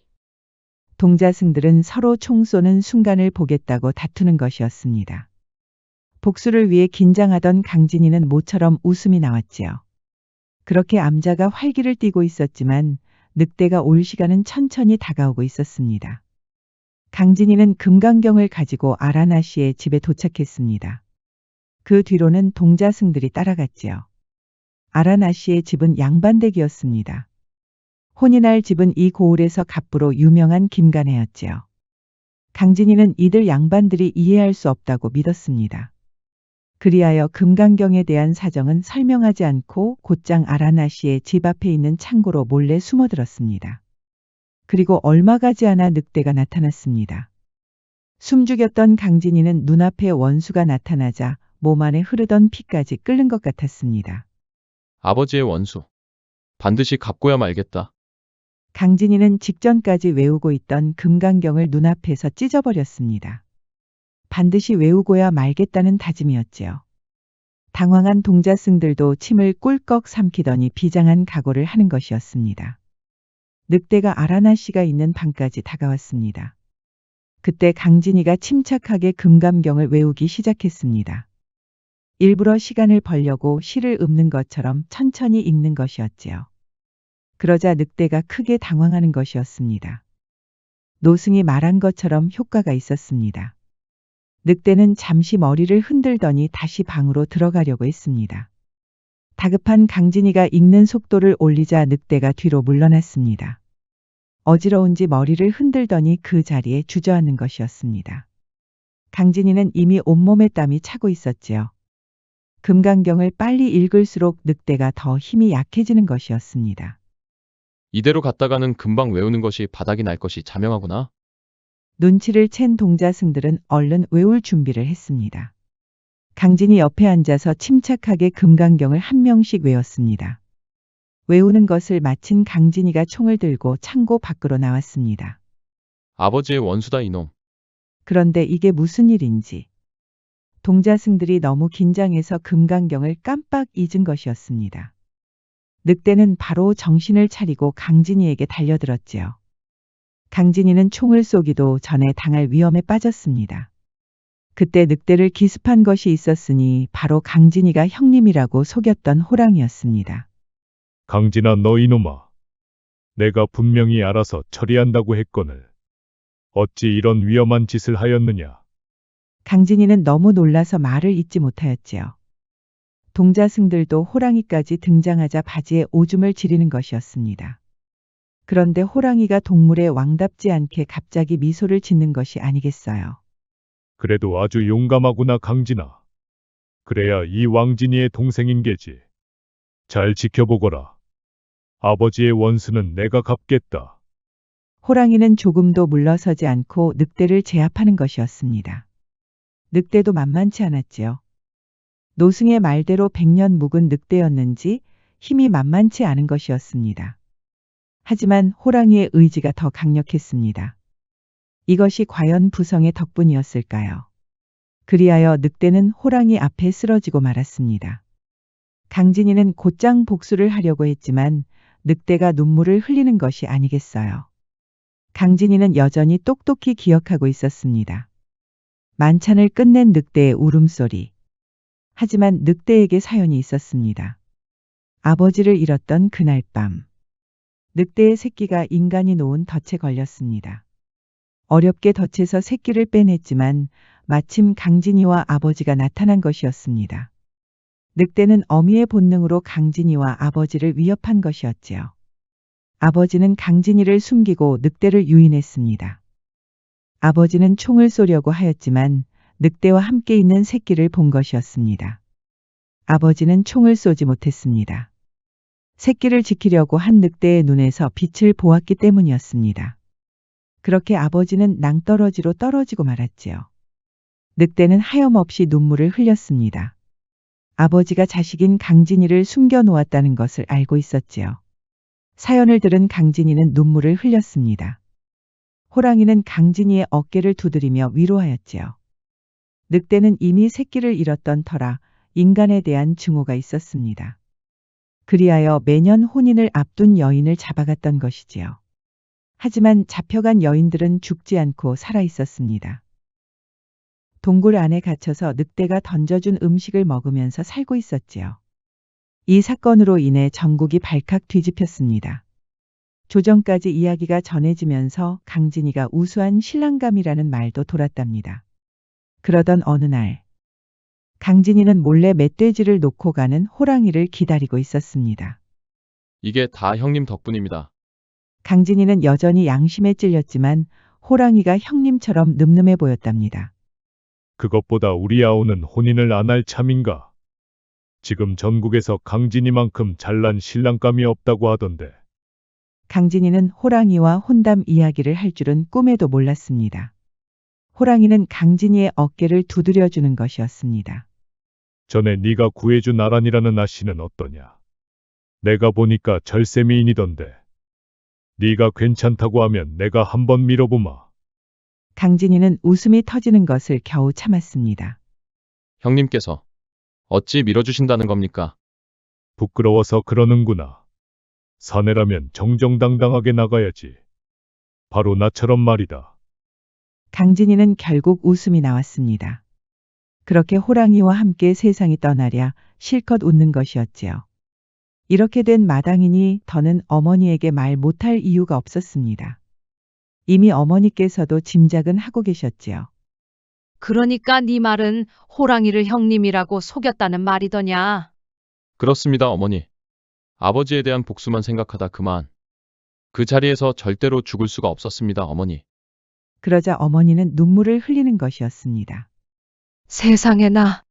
그런데 그 호랑이가 효도를 하겠다고 매일같이 멧돼지와 토끼를 놓고 간다는 것이 아니더냐.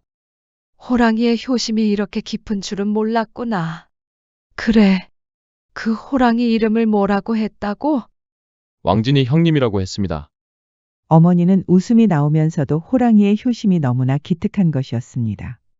그래, 강진아. 아주 잘했다. 너무 자책하지 말거라. 지금까지 그런 것처럼 왕진이 형님으로 깍듯이 모시거라. 강진이 역시 호랑이의 효심에 감격하여 눈물이 흐르는 것이었습니다. 놀랍게도 호랑이의 예감은 적중했습니다. 다음 날 아침에 아라나 씨가 찾아온 것이었습니다. 저는 도련님과 혼인하고 싶습니다. 강진이는 얼굴이 다 새빨개졌습니다. 이제 아버지에 대한 복수도 끝났으니 더는 혼인을 미룰 이유도 없었지요. 하지만 아란이와 혼인할 예정이 있던 김간애에서 가만히 있지 않았습니다. 김간의 아들이 분노하여 강진이를 찾아온 것이었습니다. 네 놈이 늑대를 잡았다는 얘기는 들었다만 나는 그것을 모두 믿지는 않는다. 분명히 속임수가 있었을 게야. 늑대를 잡는데 무슨 속임수가 있다는 것이오. 그거야 우리가 겨뤄보면 알 수 있지 않겠나? 나도 그렇게 질질 끄는 것을 별로 좋아하지 않는다네.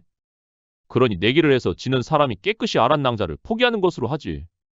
그동안 포수로 살았던 강진이이라서 뭐든지 이길 자신이 있었습니다. 김간의 아들이 제안한 내기는 바로 가장 큰 멧돼지를 가장 빠르게 잡는 것이었지요. 관가에서 나와서 심판을 받습니다. 강진이는 산을 오르면서 총 쏘는 연습을 했기 때문에 자신이 있었습니다. 그런데 이게 무슨 일인지 강진이가 산을 다 오르기도 전에 호랑이가 나타난 것이었습니다. 강진아 이놈아. 괜히 힘쓰지 말고 내가 가져다주는 멧돼지를 쓰거라. 아이고 형님. 어찌 그런 얕은 수를 쓰란 말입니까? 저는 정정당당히 이기고 싶단 말입니다. 강진이는 역시 내 아우가 확실하구먼. 그래야 사내 인계지. 강진이는 약속대로 가장 큰 멧돼지를 가장 빠르게 잡았답니다. 심판을 보는 관가에서도 인정할 수밖에 없었지요. 그날 밤 승리를 자축한 강진이는 술에 취해 골아떨어졌습니다. 옆에는 어머니가 자고 있는 강진이를 어루만지며 웃고 있었습니다. 그리고 호랑이가 몰래 집 밖에서 지켜보고 있었습니다. 어머니, 저도 어머니의 자식이온데 이렇게 호랑이의 몸이니 만나뵐 수 없사옵니다. 저의 불효를 용서하소서. 호랑이는 그렇게 어머니가 보이지 않는 곳에서 큰절을 올렸습니다. 어머니가 무슨 소리가 들려 밖을 보았을 때는 호랑이가 이미 떠난 뒤였지요. 그런데 강진이에게 또 안 좋은 소식이 전해졌습니다. 영희정의 집에서 아란 아씨에게 혼담을 넣은 것이었습니다. 아무리 강진이가 유명해졌다고 하지만 영희정의 집이라면 얘기가 달라지겠지요. 영희정은 익히 임금과 가까운 관계로 알려져 있어 아라나 씨의 집에서도 욕심이 났습니다. 하지만 지조가 있는 아라나 씨는 강진이를 포기하지 않았답니다. 그리하여 영희정의 집에서도 내기를 하기로 하였지요. 그런데 그 내기가 참으로 말도 안 되는 것이었습니다. 강진이한테 말을 타고 연못을 건너가라는 것이었지요. 이건 말도 안 됩니다. 어찌 그런 말도 안 되는 내기를 할 수가 있습니까? 게다가 영희정의 아들이라는 작자는 말도 타지 않겠다는 거 아닙니까? 강진이도 분노할 일이었지만 아라나 씨의 지조에 그저 흐뭇하였지요. 낭자가 이렇게 얘기해주는 것만으로도 위로가 되는구려. 어떻게든 낭자와 혼인할 터이니 염려하지 마시구려. 어쩌실 생각이십니까? 말을 타고 그 널따란 연못을 어찌 건넌단 말입니까? 강진이는 자신있게 말했지만 사실 뾰족한 수가 없었습니다. 그렇게 밤새 고민하고 있는데 호랑이가 나타났습니다. 강진아, 이번에야말로 이 형님의 뜻대로 하렴. 형님한테 좋은 생각이 있습니까? 말을 타고 연못을 건너야 합니다. 호랑이는 풀이 죽은 강진이의 어깨를 두드려 주었습니다. 염려하지 말거라. 너는 그냥 내기하는 날에 대기만 하고 있거라. 그럼 모든 것이 해결될 터이니 말이야. 강진이는 의아했지만 호랑이 말대로 내기 장소에 갔지요. 연못은 보기만 해도 넓었답니다. 사람이 잘못 들어갔다가 수장될 수도 있었지요. 그때였습니다. 저 멀리서 당나귀 한 마리가 오는 것이었습니다. 주인도 없는 당나귀가 성큼성큼 다가오니 고을 사람들도 모두 놀란 것이었지요. 그런데 이 당나귀가 강진이 앞에 오는 것이 아니겠어요. 강진아, 형님이다. 강진이는 기겁하였습니다. 누구시라고요?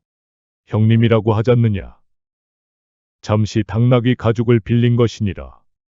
강진이는 너무 황당해서 말을 잇지 못했습니다. 호랑이가 당나귀 가죽을 쓰고 오다니. 사람들한테 들킬까 두려웠지만 다행히 눈치를 채는 사람들은 없었지요. 여보시오, 강진이. 자네 설마 그 나약한 당나귀를 타고 연못을 건너려는 것은 아니겠지? 고을 사람들은 말이 끝나기가 무섭게 웃음바다가 됐습니다. 완전히 조롱거리가 된 것이었지요. 그 와중에 호랑이만 키득키득 웃고 있었습니다. 당나귀 가죽을 쓴 호랑이가 웃고 있다니. 강진이도 황당해서 웃음만 나왔습니다. 강진아, 어서 타거라. 강진이는 어쩔 수 없이 호랑이 등에 탔습니다. 호랑이는 일부러 순한 양의 얼굴을 하고는 냅다 연못을 건너는 것이었습니다. 어찌나 발이 빠른지 그 짧은 시간 동안 부력을 유지하는 것이었습니다. 고을 사람들은 눈 깜짝할 사이에 일어난 일에 모두들 입을 벌리고 말았답니다. 그렇게 강진이는 내게에서 이겼습니다. 당나귀는 수줍게 웃으며 그 자리에서 떠났지요. 일부 사내들이 저 당나귀를 잡아야 한다면서 쫓아갔습니다. 천리마가 당나귀로 환생했다는 등 말도 안 되는 소문들이 돌았지요. 그렇게 강진이는 호랑이 덕분에 아란이와 혼인할 수 있었습니다. 아란이가 혼인한 날 호랑이는 저 멀리서 또 외롭게 지켜보고 있었지요. 어머니, 가족으로서 함께 못해서 송구합니다. 강진아, 잘 살아야 한다. 호랑이는 눈물을 흘리며 숲속을 헤맸습니다. 호랑이는 늘 혼자였고 앞으로도 계속 혼자 지낼 수밖에 없겠지요.